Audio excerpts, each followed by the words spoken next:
Gubernur Sumatera Selatan Herman Deru dan Wali Kota Palembang Harno Joyo mengikuti sholat Idul Adha 1443 Hijriah di Masjid Agung Sultan Mahmud Badarudin Cayo Wikramo Minggu pagi.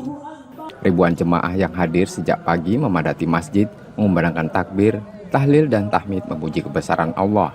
Sebagai imam sholat kali ini, Ustadz Ahmad Tarmizi Mohaimin, sementara khatib Kiai Haji Mal'an Abdullah. Dalam khotbahnya, khatib mengajak jemaah senantiasa meneladani pengorbanan dan ketaatan dari kisah Nabi Ibrahim dan putranya Nabi Ismail.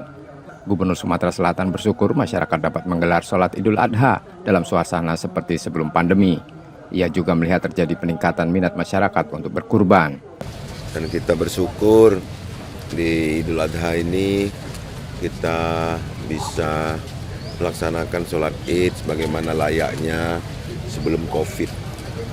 Sehingga aktivitas ini terjadi eskalasi semangat berkurbannya misalnya.